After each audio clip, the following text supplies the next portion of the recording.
Well, ladies and gentlemen, welcome to Japanese 101, the next lesson, 31 as I've been told. I'm sure that will hold true. Today, I want to talk about a little topic called must.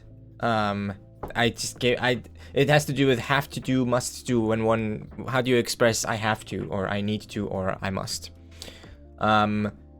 Like how do you express that in Japanese? Well, today I'm going to show you like the usual big ways of doing that. So let's hop in. I've already prepared everything in my near infinite wisdom. Look at that. Already everything is neatly laid out. Couldn't be any better basically. Except for the fact that my zoom is messed up. Where's the reset zoom thing? That ain't it. that ain't it. That ain't it. 100% and then 1. There we go. Now it's set up. Prep. This is, I know, right? It's unlike me, really, to be this prepared. Dream is looking good. Yes. Also, we have quality options today. That's very, very nice. Thank you, Twitch. Shout out to Twitch for doing the thing. It's nice. Today, I'll talk about must. First, let's talk about what I mean with the title, okay? So, basically, I mean sentences like I must. This also, I feel like must itself isn't even used that much in natural English anymore, except for specific situations. Often we use like have to, but I'll sort of like stick with must and then also explain like have to. I must leave, right? It's a bit. I feel like no one really says this anymore. I feel like, is this just like my impression of English? But I feel like it's not as common anymore to use must in these kinds of ways. I must leave. It sounds kind of antiquated. I have to leave. I don't know. I feel like this is kind of out of fashion. But anyways, that's more a discussion of English than anything else. Title and cell phone. What is it today? Oh, it's must. So I must leave, but also like obviously we would maybe say I have to leave, or we would say like etc. Must only exist to confuse English speaker who are learning German. Probably. I must leave, I have to leave. So basically these two things, must or have to, when there is sort of a need to do something, okay? That's what we're gonna talk about today. How do you express that there is a need that you or someone else do something? I must go, my love. The war has reached our doorstep. Yes. I must hurry.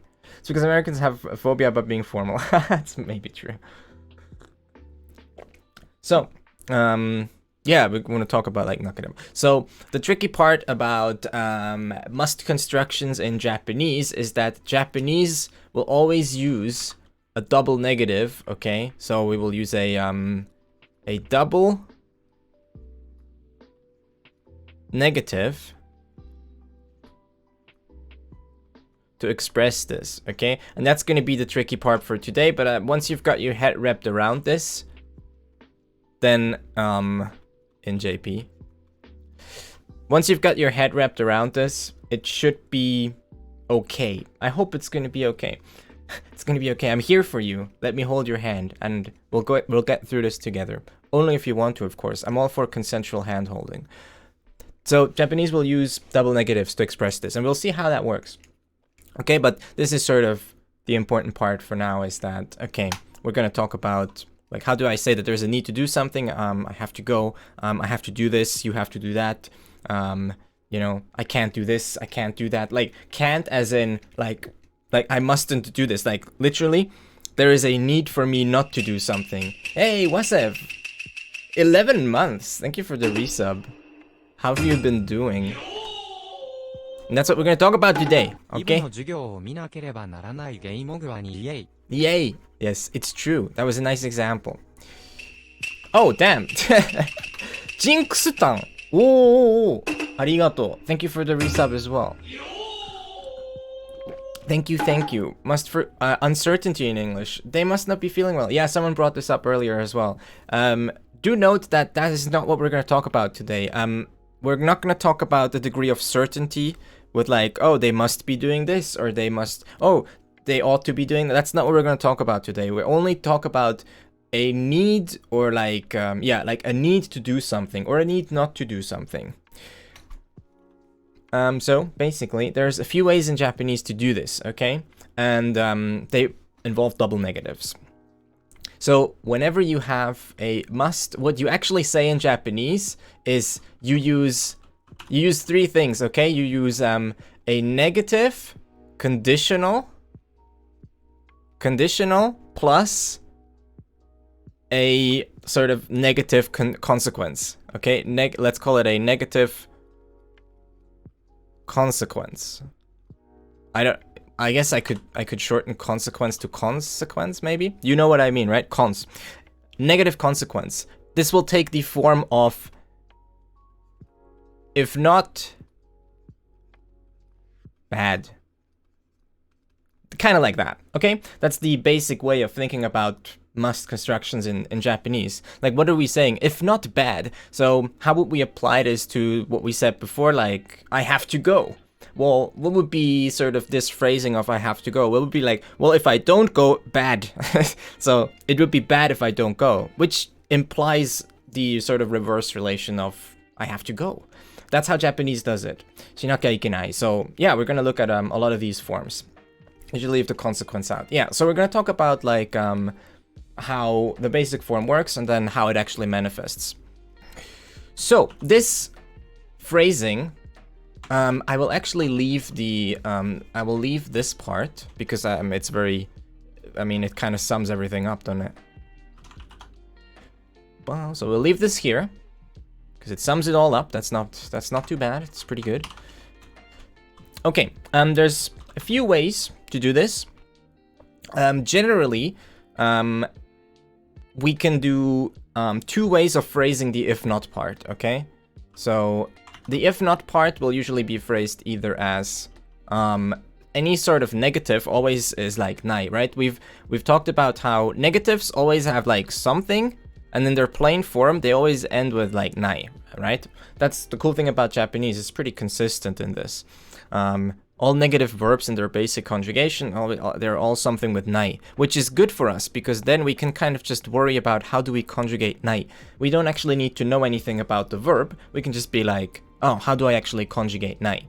Okay, so that's mostly what we're going to be doing today, is like looking at different conjugations of nai and different versions of that. So one way of phrasing this would be, I will make a cute little one. There's generally going to be three.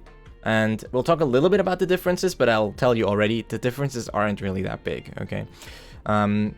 Neither in the way it looks, nor in the actual meaning of the constructions. So first would be nakereba. Kereba.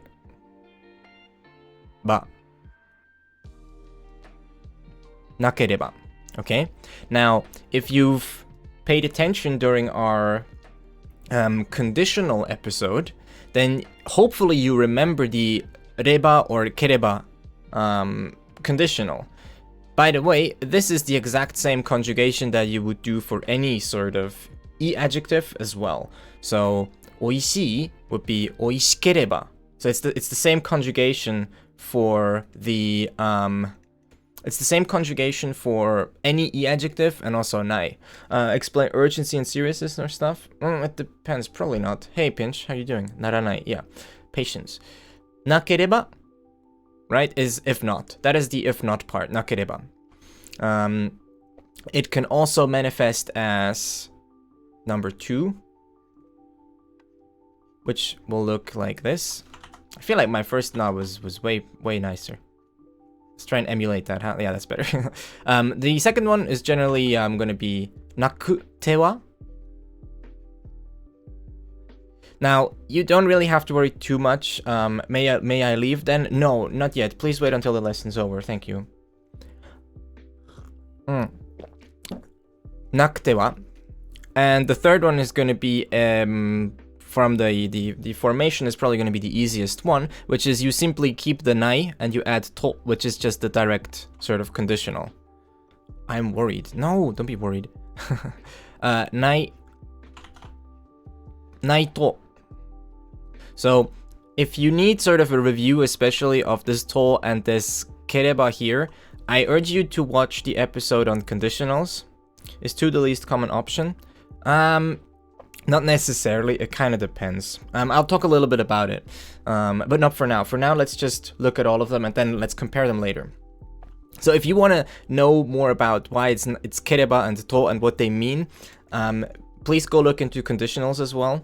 I have made a lesson on that and I talk about these. And like having to re-explain all of that might be a little bit much for today. So I'm going to assume that you kind of know this. If you don't, that's also okay. Just think of them as ifs. They're conditionals. They are if statements for programmers among you. But these are ifs. Nakereba means if not, right? Because remember, our root here is nai, which is a negative. So it's something not, right? It's something not. So this is an if not, basically. Okay? All of these are kind of the same. Nakute wa, which means like, also kind of like if not or under the condition that not. Kind of like that. And then naito is literally as well as just if not, straight up. Aside from your parents to excuse from the lesson. True. So this is the 3 ways of doing the if not part. So how do we phrase the outcome that we presume to be bad? Okay, I'll show you that as well. So here we have, I will do a plus. Now note that you can combine these in different ways. In te form and something at one next to it, you can, yes. Nakereba, and then the bad part can be expressed in generally 3 ways as well, which is number 1. Number 1 would be ikenai, okay? Yeah, ikenai. And here you can kind of see the double negative, because this is a negative and this is a negative. We can tell because of the nai, right? Negatives end in nai. I learned a basic back in... yes, there you go. 2 would be using naranai. Naranai. Naranai. And 3 would be using dame. Now, dame is arguably a negative. I would say it means bad, right? It's at least in terms of sentiment, it's very negative. Now, it's not really a negative conjugation, but, you know, we'll let it slide. Dame. That's kind of the last version. Now, again, the reason I do this big plus here is because you can combine these in different ways. So you can combine nakereba naranai. You could say nakereba ikenai. You could say nakereba dame. These are all grammatically valid. Some of these are like more common as combinations, and we'll talk a little bit about that now, actually. So generally ones that are often combined is like, I feel like ba and naranai is often coming together, and then ba ikenai kind of happens as well. But actually, naito. So naito dame, I feel like especially happens. If we're talking about how these connect, I would say naito dame is fairly common. Naito ikenai, I hear often. I don't hear like naito naranai as much. But I'm sure it could happen. Again, these are all combinations here are grammatically valid. That's kind of the issue, is that it's a bit confusing. It's like, why do we have so many? There's only like small difference. So we can kind of try and like talk a little bit about that. I would say that, so let's get rid of these lines. I would say that most of all, these 2 are very similar. And then the dame one is a little bit separate.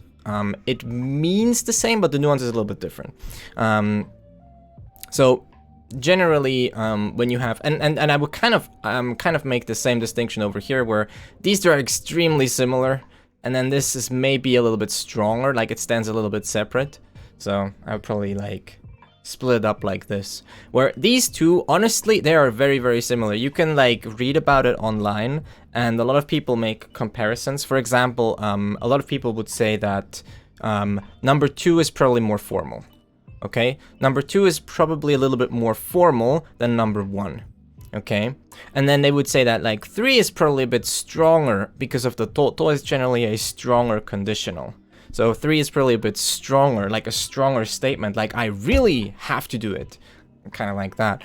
And then for over here, you again, like ikenai and naranai, there is articles about it, but like I keep clicking on that thing that I don't want to click on. So there you can like try and read articles about it, but I feel like in actuality it's not like hugely important. Most people just kind of use these. Let me see. So I found actually an article about 打ち消しの条件。変えられる。変えられない。Yeah. なければ生活になくては。Yeah, I don't know. Like there is definitely like you can go like try and read articles about it, but honestly, like I don't know if it's the time for that right now. Generally, the important parts that I would point out is I linked an article there that you can try and read. It's a Japanese article, so these are the kind of things where the only way to find out like differences is to try and like Google it in Japanese and see what like Japanese people have to say about it. Because generally in a lot of guides, you're not going to find this information because of how vague it is. And also it's not like super important to know. But what you can know is like, again, 2 is a bit more formal than 1. 3 is maybe a bit stronger and not very formal compared to the other 2. The meaning of naranai here. I mean, you could say like, it won't become like, it won't like come together. It's not gonna work, right? Something like that. And then ikenai is kind of, it won't go. Like it's not gonna, they all kind of hint to bad, right? That's kind of the whole point, is that you're just trying to say bad. You're just trying to say like, is this naru? It is naru, yeah. You're just trying to say it's bad. That's like the basic, the gist of it is you're just trying to say like, it's very bad. Like a negative potential almost. Ikenai, yeah, ikenai is basically like from ikeru, meaning to be able to go or to work. Oh, note that for omou, right? It's omowanai. Omowanai. So it's omowanakute or omowanakereba. So this is sort of the basics of it, right? You have these and then you can combine them. So let's actually look at how we can combine these to actually make actual sentences. That's probably going to be a little bit more helpful overall. So actually I will leave this here. So just real quick, if you know, I don't know, if you want to take a last look at it, I'm going to get rid of it. But omowanai. Yeah, omowanai, like that, like Hei said. So I'm going to get rid of it, but you can have like a last look at this sort of table. You can find these online as well. All right. So let's try and find, or let's use some example sentences. I will actually leave the top part right here, because then we can still sort of draw our little arrows and show, and I can show you which part is which, right? I'm gonna do this, and we're just gonna like make this window quite a bit smaller. And then I'm going to use my little trusty always on top maker. What a great little applet. The person who wrote that applet, props. Thank you. I appreciate you. What a great app. I think making things always on top is always good. So, omowanakya. Yeah. So, let's look at one example that would be, for example, we could say mainichi, right?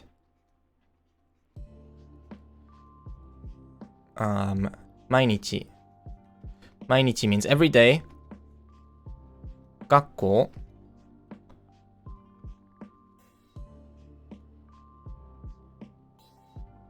Gakko ni. Whoa! Tag of Nick. Hey, thank you for the resub. 2 months. Arigato. I appreciate that. Gakko ni. Yay. Yay, indeed. Ikanakya. Ikanakute wa. Here we use ikanakute wa. And then narimasen. Okay. Nari. This would be like one combination that you could go with. Narimasen. Right? Mainichi. Every day.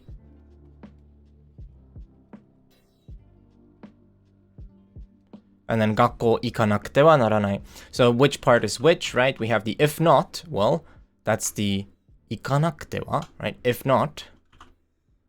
If I don't go to school, right? Or basically the consequence of not going to school. If I thought the difference nuance between ikenai and naranai was like, ikenai feels more like going to do versus naranai able to do. Am I wrong here? I have to like think about it. The issue is that some okay, I'm gonna be honest with you, alright? For some things, I feel like I get told and I read about the differences, but they never seem relevant. Like the difference between, and I'm gonna just, maybe that's just me, maybe it's like my brain works like this, but knowing a difference in nuance between like ikeru, like using ikenai and naranai has never once been relevant in my whole life. Like in the last 10 years that I've been using Japanese, has never been like really relevant. That's also because I mostly do like listening and reading. Like I don't, I try and talk, but I honestly just enjoy like reading and listening quite a lot more most of the time. If you want to have like perfect Japanese, I don't know if it's better to try and like learn some differences here or just to try and get used to what sounds better. I'm not sure. Isn't it the source of authority? I don't know.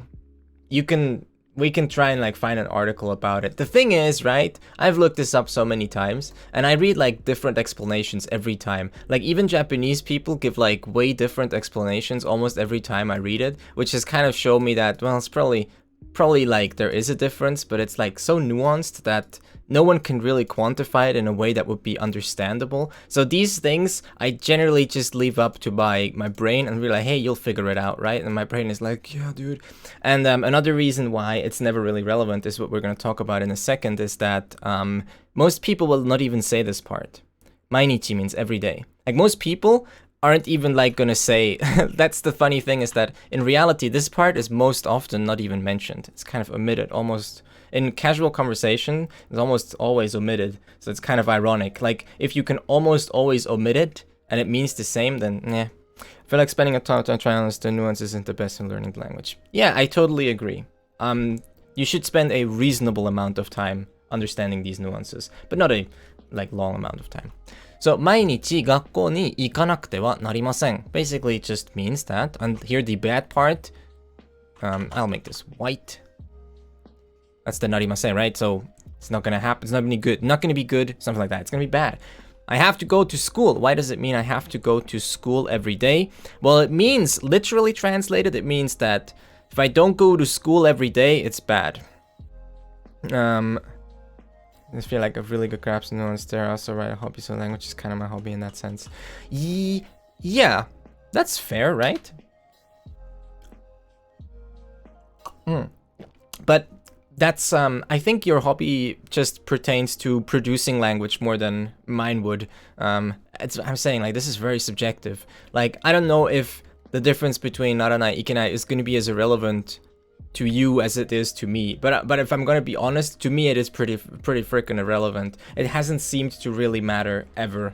That might be just my ignorance to a degree, but considering that I've looked it up like 5 or 6 times already, and it just doesn't seem to have like a real world implication big enough for my brain to ever remember it. I don't know, I've just kind of like forgotten about it.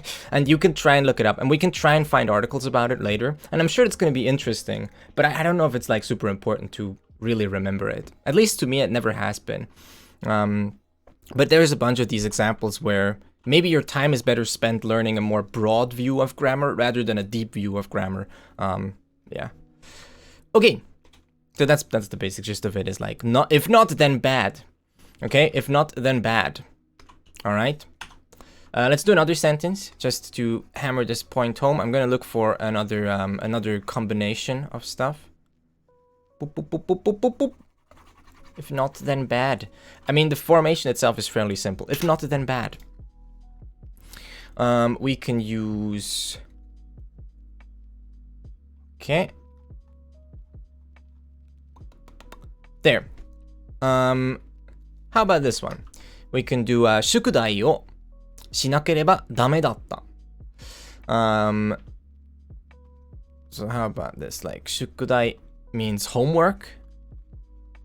宿題, okay. Is it? Yeah, it's this guy. 宿題をしなければ. My C are sometimes a bit weird. しなければダメだった。Here we have a past tense. You can obviously change the tense of these just by changing the tense of the last verb. That's usually how it works. ダメだった. So that's an example with ダメ. It's fine. This is, again, this is much less formal.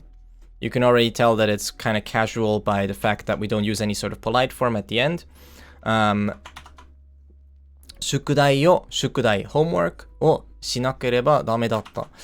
It was bad, right? It was bad that I didn't do my homework, kind of like that. Note that no one's getting the command right. Very amazing. I'm not gonna help you. Figure it out. It's a dog-eat-dog world, okay? Yeah, there you go. 宿題. Basically, 宿題をしなければ, which means like... Now, we're getting into the issue with tenses here a little bit. So, in Japanese... What's a doggy-dog? No one knows. With Japanese, the tense is often like at the end, which then kind of retroactively affects tense of other things in the sentence. It's kind of a thing that can happen with Japanese. So here, this past tense at the end can kind of affect the way we interpret this verb here in the middle. So kind of like, ダメだった. Well, it was bad that I didn't do my homework. Which means I had to do my homework. Like, it's kind of that kind of thing. I do know. Do you know? So, 宿題をしなければダメだった. So I had to do my homework. Now, note that this doesn't necessarily mean that you didn't do it. Okay? This doesn't mean that I didn't do my homework, but I should have. It just means that you're talking about some moment in the past where there was a need for you to do homework. Whether you actually did it or not, that's different.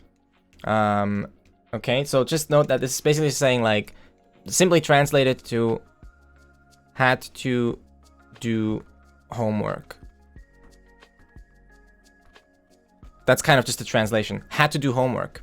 So maybe, like, you're saying, like, why couldn't you come to the party? You could say, like, 宿題をしなければダメだった. Like, I had to do homework. Or,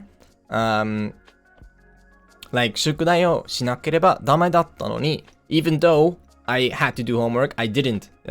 しなかった or something like that. You could have done either ones. It would have been bad if I hadn't done it. Yeah. Now, in English, I feel like the issue with the double negative in English is that it makes it sound a lot like you didn't do it. Whereas in Japanese, that's not the implication at all. We actually don't know if you did it or not. We just know that there was a necessity for you to do it. You needed to do it. But did you actually? We don't know. That's not the implication here, basically. So, yeah, that's that. Do-do-do! Okay, I will now show you a little bit of a different application of this. We can actually also use this sort of thing to say must not, okay? The must not is a bit interesting, which is we just kind of take away the not, okay? If bad, okay? What a crazy word. Which one? Shukudai? So if we want to say must not, okay? We can actually say the same thing, but we can make this part here positive, okay? So, what we end up with is, let me just see, I can find the nice sentence here. Ba-ba-ba-bong! Wait, I'm scrolling the wrong direction.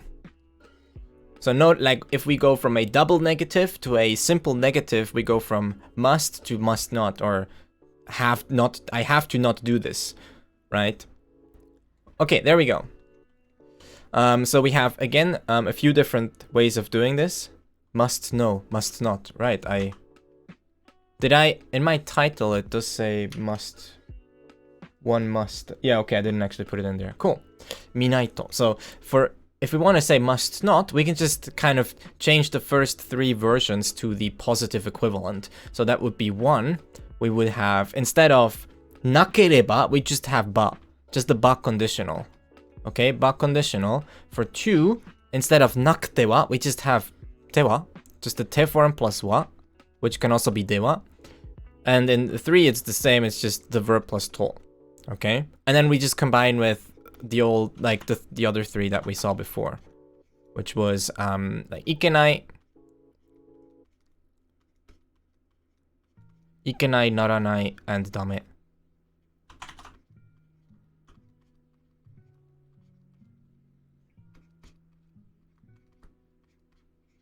dame. Okay? So some people are already giving us examples in the chat, like game grammar or minaito dame. Must watch game grammar, right?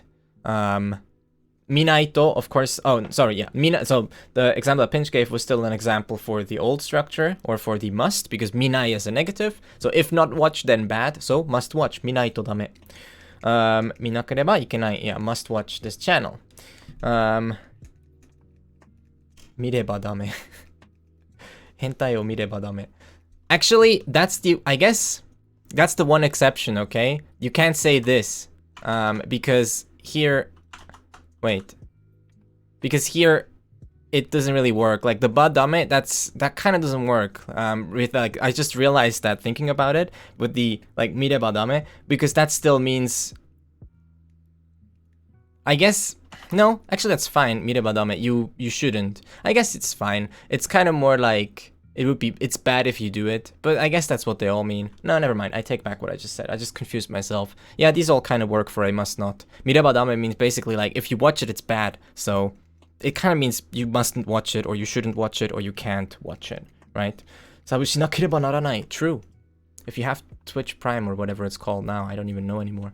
So yeah, you could still make most of these combinations, and it works just fine. Okay. So I'll give you some examples. For example, we can have koko. Koko means here, right? Koko ni haitte. Haitte wa ikemasen. Wait, that's wrong. Ikemasen.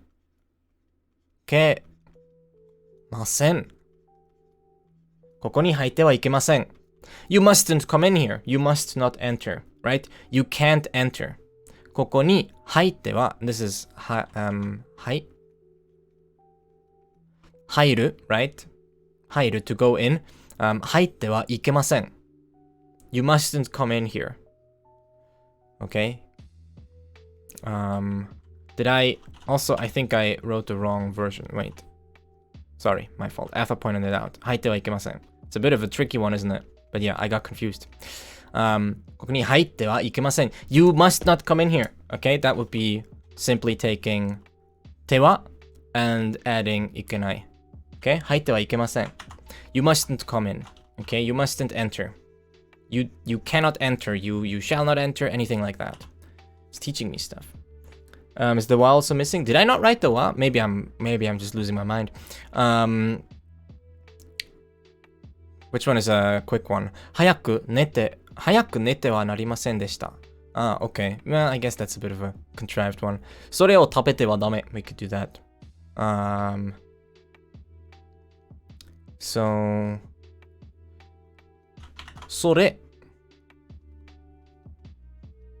o... Sore o... Tabete. We could do tabereba. But yeah, tabete. I feel like tabereba dame. Nah, it's fine. Tabete wa. Sore o tabete wa dame. Or tabete wa naranai. Well, I guess dame works, right? But you get the gist of it, right? You can just kind of combine these. And what I want you to just remember is that when you see these, think not about, oh, is it, which one? Because I mean, like, if you add these up, right, we have kind of 3 by 3. We have kind of like, if we make these like 3 by 3, if this like at times, right, we end up with like 9 combinations. I don't really want you to think of this as 9 combinations, okay? I want you to think of this as if bad, meaning must, not, and I want you to think of like if not bad as must. And then I promise you'll have a much easier time. You'll have a much easier time understanding these phrases, especially understanding them. Like, let's leave aside like trying to say them or write them down properly. But for now, if you spot this pattern, if meaning bad, so like, oh, I must not, because if I do, it's bad. Or if not, then bad, oh, I must do it, because if I don't, it's bad. If you spot this pattern, you'll much more quickly sort of understand these kinds of phrases. And then once you get a bit more used to it, you'll just kind of start to naturally use them as it feels natural, I suppose. And I will post a bunch of links about it, and we'll probably go like look at some articles together to see if we can nail down a better difference of like naranai and ikenai. But the most important part for now is like, yeah, or for being obligated to.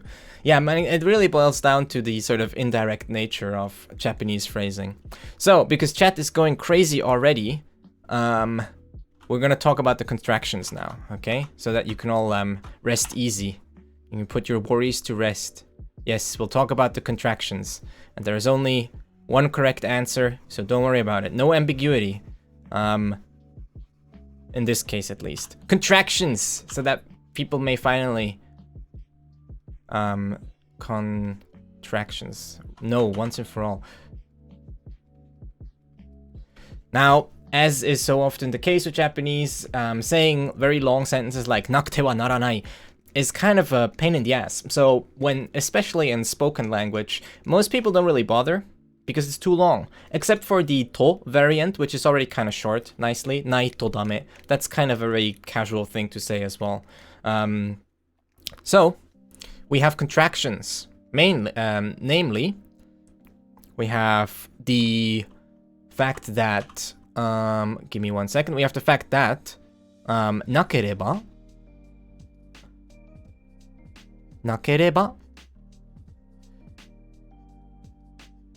neatly contracts to nakya.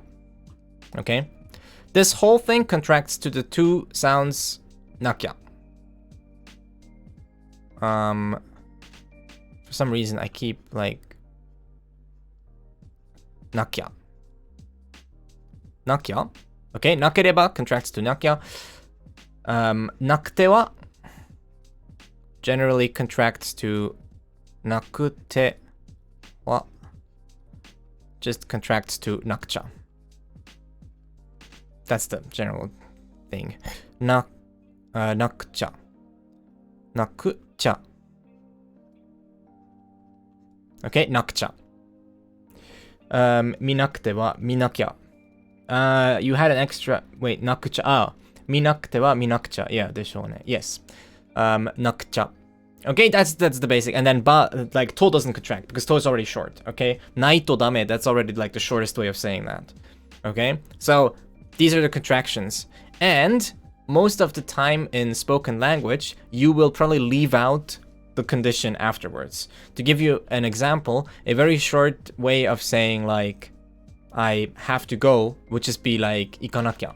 Okay? So a very short way of saying I have to go, you would just say ikanakya. Ikanakya.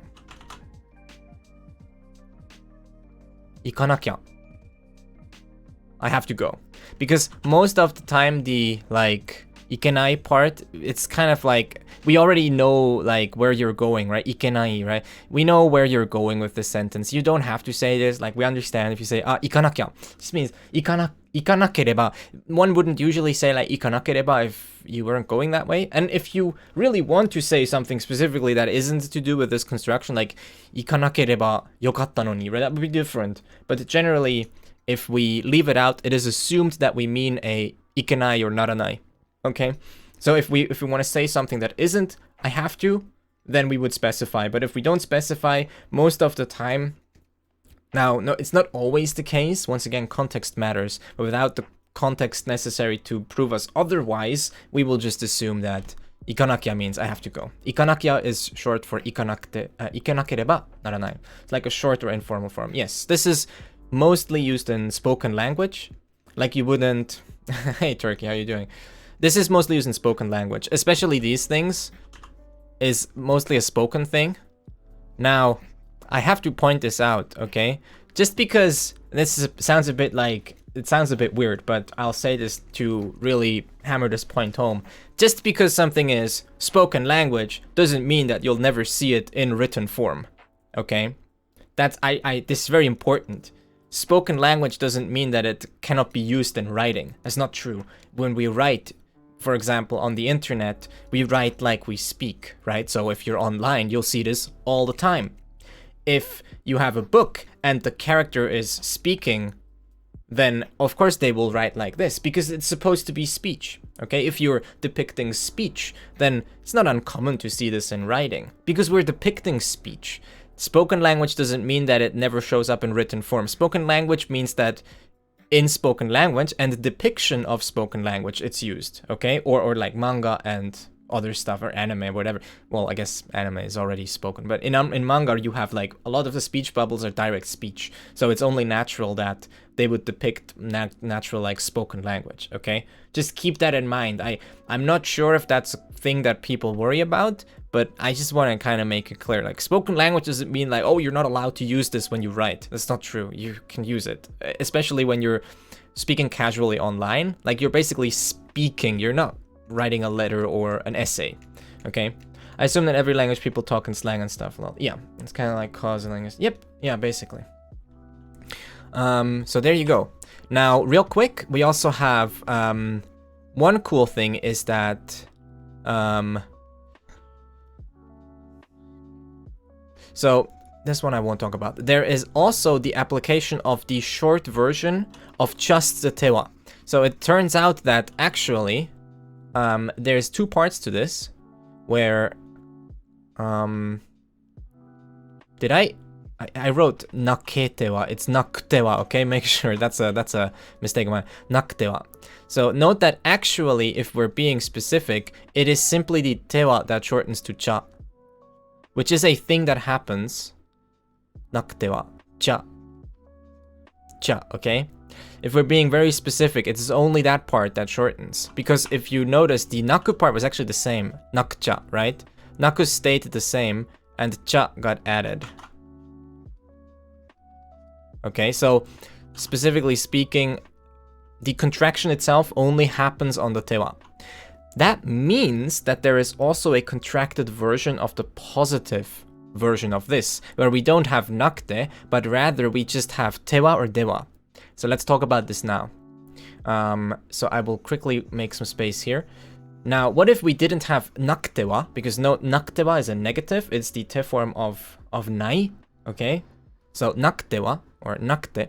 What if we had like a positive verb in te form? So we could have two versions. Either the verb would look like it would end in te, or it would end in de, right? Because for yomu, for example, our te form is yonde. Okay, so we can actually contract these as well. So tewa and dewa actually generally contract as well in the same way. Tewa and dewa, they just contract simply to cha. And either, well, you usually would have ja. Okay, that's kind of how they would contract. I guess you could do this, which is not very common. I have seen it, but it's very uncommon. So this one is like, yeah, you could do this, but I've mostly seen it sort of to depict characters speaking with an accent or something like that. So I don't know, I would forget about this one. Generally, the way you'll see it is ja. Note that this is even true in things like, for example, janai. Okay, you've all heard like, oh yeah, like noun janai. That's something we've all learned, right? Janai means it's not. We've all learned like, oh yeah, so if you have like the negative of da, it's janai. Well, what it actually is dewanai. Because ja is simply a contraction of dewa, which means that thus janai is simply dewanai. And that's really also true, of course, dewanai. So this is just, ja is just the general contraction. Whenever you have tewa, you will end up, yeah, whenever you have tewa, it's basically a contraction to ja. What about war and pre-war Japanese? I don't know. I do not know. I think that ja is pretty old though. Because, well, you'd have to go as far back as to, because, like, I'm pretty sure ja is about as old of a contraction as, like, using de aru or, well, dewa aru or something like that. Can you give an example with cha? Well, for example, if you had any verb in te form that ends with a te, so for example, tabete, right? We would just end up with tabecha. Tabecha. Tabecha. And then you can add dame to that, right? 食べちゃダメ. You can't eat. 食べちゃダメ, right? 食べちゃなくて. No, not... Note that it's not... Okay. I may have confused you with this a little bit. The janakute was just to illustrate that ja really is just a contraction of dewa. But you would not add janai after a verb, okay? That's not how it works. Because remember, janakute is dewanai, but you cannot add like dewanai after the stem of a verb like that. That's just not grammatical. We do that after nouns. That's a different thing. That was just to illustrate that. Let me mention the difference between contemporary and Imperial Japanese. Imperial use katakana more. This is 80 years ago. It's not that long. Yeah, I would assume that it would be almost 89, no, at least like 90% congruent with modern use. Less, except for a lot of probably loan words and words that came in through the like recent developments, like internet slang and stuff like that is obviously non-existent if you go back 80 years. But sort of basic grammatical structure must have been basically the same. All right, that's it. Now, I will try and go see if we can find a good one. Let's see. Again, if you look up nari tari da desu. If you go back enough, almost all our features are contractions. Yeah. Wasn't yeah, partially. Only in it was sort of, I'm pretty sure it was this sort of intermediary period where writing started to be used more in a horizontal way, but it was written from like right to left for a bit. There's like signs and stuff where it's still reverse. So yeah, well, you won't see them anymore much, except if they're like on an old temple or something like that. But yeah, so let's see if we can find like a good explanation of the difference between maybe not いけないならない so なくては合わない this is actually different, so this is between ければ and なくては, but yeah, again, like I've had like big struggles trying to find a good explanation of this. Like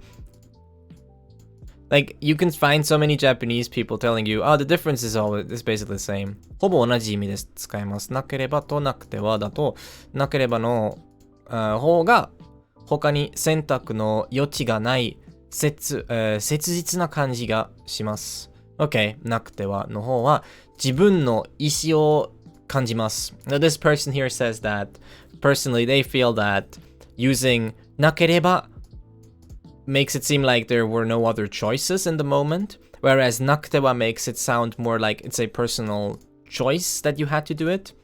So yeah.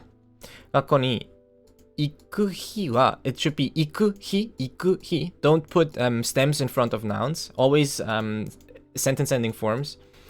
学に行く日は朝ごはんを食べなきゃダメ. Yes. There is actually a term for 学校に行く. It would be like 登校日. I've recently used this a bunch, but yeah. 登校日. You can actually say not this one. 登校日. I wonder if it'll show up. I don't think... Oh, no, yeah, school day. 登校日. So you could use this one if you want. It's a bit of a shorter word. Okay. Yeah,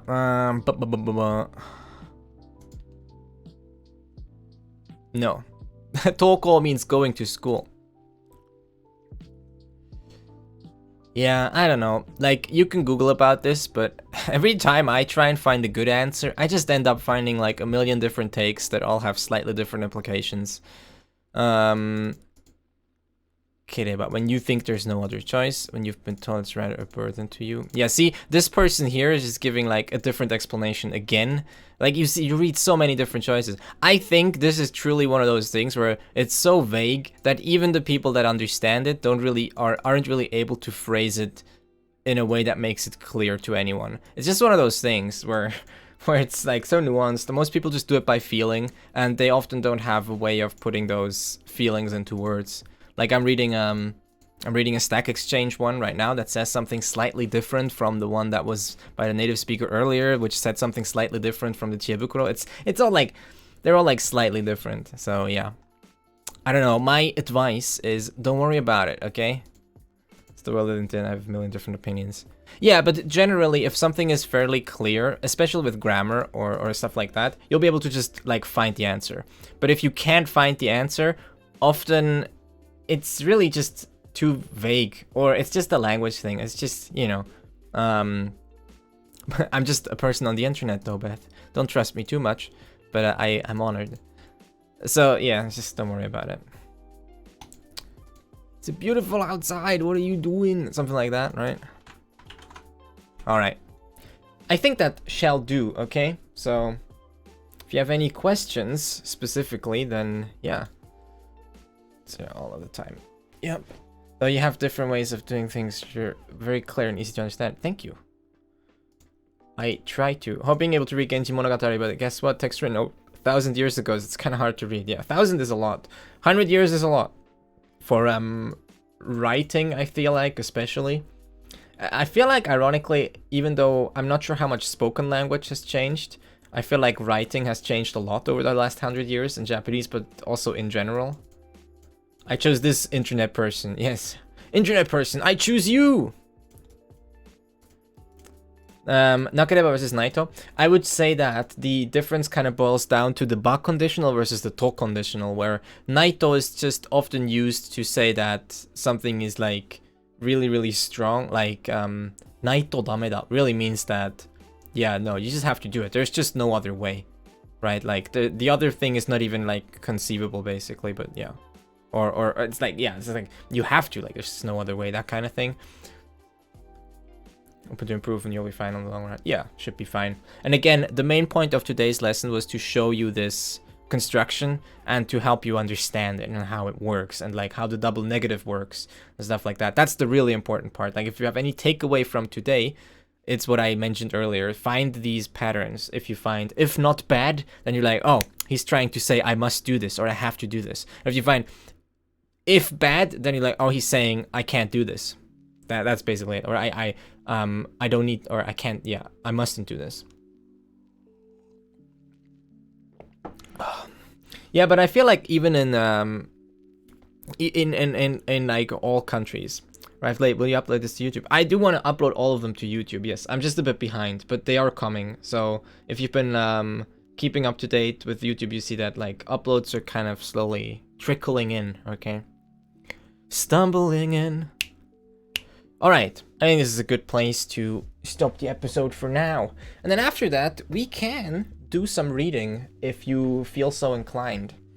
We'll see what we're gonna do. And we might read another one of the graded reader stories because I'm feeling cute, you know? That's just how it is. It's one of those days. So thank you very much for participating in this lesson of Japanese 101, and I'll see you in the next one.